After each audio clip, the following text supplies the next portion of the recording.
Original ડામર જોઈ લ્યો। આ ગુજરાત સરકારનો વિકાસ છે। આ મોદી સરકાર, આ મોદીભાઈના 32 વર્ષનો વિકાસ છે, ગામડાનો વિકાસ। હાલો, આ જોઈ લેજો ભાઈ, ડામર હજી કોઈને કરાવવું હોય તો કરાવી લેજો ગામમાં। મોતનો થાંભલો સરકારી બાબુને દેખાણો નહીં, કોન્ટ્રાક્ટર, એન્જિનિયર, ગ્રામ પંચાયત વિભાગને પણ આ મોતનો થાંભલો દેખાણો નહીં।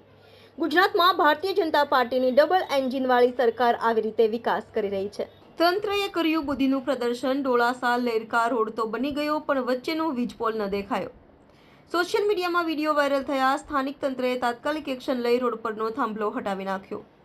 કોડીનારના ડોળાસા અને ઉનાના લેરકા ગામને જોડતો 4 કિલોમીટરનો નવો પેવર રોડ તાજેતરમાં જ બન્યો છે, પણ રોડના નિર્માણ પછી વિકાસની પરિભાષા જ બદલાઈ ગઈ છે। આ નવા રોડની બરોબર વચ્ચે વીજપોલ છે, જેને દૂર કરવાની કોઈએ તસદી લીધી નથી, જેના કારણે અકસ્માતનો સતત ભય રહે છે। ઉના વીજ તંત્ર દ્વારા રોડ વચ્ચે ઉભેલા વીજપોલને હટાવ્યો નથી। લેરકા ગ્રામ પંચાયતે આ બાબતે અરજી પણ આપી છે, પણ વીજ વિભાગ ઉના દ્વારા આ પોલ હટાવવાની ફી ભરવા જણાવાયું છે, પણ ગ્રામ પંચાયતમાં આ ખર્ચ કરી શકતી નથી એવું જાણવા મળ્યું હતું। જો કે ઉના અને કોડીનાર તાલુકામાં રાજકીય નેતાઓ, સરકારી તંત્ર બાબુઓની સામે આમ જનતા પ્રજા અવાજ ઉઠાવે છે। સોશિયલ મીડિયા પર રજૂઆતો થાય છે, ત્યાં સુધી કોઈ પણ પ્રકારની કાર્યવાહી થતી નથી। આંધળું, ભૂંગું, બેરું સ્થાનિક પ્રશાસન તંત્ર કુંભકર્ણ નિંદ્રામાંથી ક્યારે બહાર આવે છે તેવા સવાલો સ્થાનિક લોકોમાં થઈ રહ્યા છે। સંવાદદાતા વિજય સોલંકી સાથે cameraman Sagar Dabhi, Diu mirror news, Una. Party કાર્યકર્તા છું અને હું જિલ્લા ઉપપ્રમુખ પણ છું ગીર સોમનાથથી। હું અહીંયા આજે મને એવી મેસેજ મળી કે એક રોડની વચમાં થાંભલો નાખેલો હતો, લાઇટનો જે ચાલુ લાઇનનો થાંભલો હતો। એટલી વારમાં અમે લોકો અહીંયા પહોંચ્યા, ત્યાં સુધીમાં આ થાંભલો એ લોકોએ હટાવી અને અહીંયા સ્થાનિક લોકોએ એવી રજૂઆત કરી હશે સોશિયલ મીડિયામાં, એટલે અમે લોકો પહોંચ્યા એ પહેલાં જ આ લોકોએ થાંભલો સાઈડમાં લગાડી લીધો છે। બતાવજો થાંભલો, તમે કઈ રીતે ક્યાંથી આવ્યો એ બતાવી દો, થાંભલો બતાવી દો ક્યાં હતો ને ક્યાં એ લોકોએ એટલી વારમાં નાખી દીધો છે।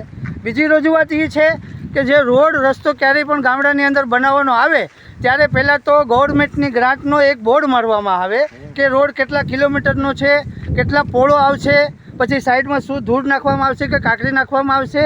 અને આની અંદર જે કંઈ અમે અત્યારે અહીંયા ઊભા જ છે, રોડની ઉપર જ અમે ઊભા છે। આ રોડની હાલત તમારે જોવાની કે આમાં કેટલું મટીરિયલ કઈ રીતે વાપર્યું છે। આની અંદર 40 mm જલ્દી નાખી છે, પણ કાંકરી એકદમ ખાલી નીચે એક જ થર નાખેલો છે, બાકી બીજું કાંઈ છે નહીં। નાખ્યું તો બહુ ઊંચું છે, પણ એમાં કાંઈ છે નહીં। આ જો આ હાલત છે આ રોડની, તો આ ગુજરાત સરકારને અને ગુજરાતના સરકારની જે ગ્રાન્ટો આવે છે ગામડાની અંદર, આવા કાચા પાકા કામ કરીને સરપંચોને ઉપસરપંચોને બધા પૈસા ખાઈ જાય છે। આ એનું જો આ બધી એનું એંધાણ છે।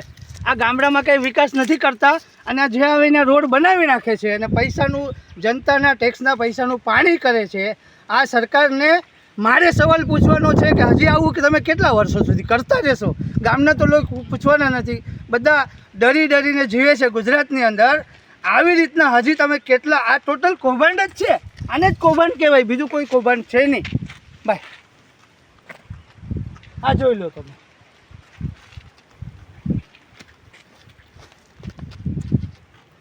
આની અંદર કદાચ આની અંદર આ ગાડી અત્યારે આપણે ઊભા છે, આની ઉપર જ અત્યારે બળદગાડી જો ચાલવા માટેનો રસ્તો બનાવ્યો છે। આ ખાસ કરીને ખેડૂત માટે બનાવ્યો છે। ખેડૂતની બળદગાડી અત્યારે જો આની ઉપર ચાલી જાય તો આ ડામરની અંદર ખૂતી જશે અને બળદના પગું પણ આની અંદર ખૂતી જશે। નમસ્કાર મિત્રો, હું ફિરોઝ ઈરાની આજે તમને એક નવી વાત કરવા આવ્યો છું।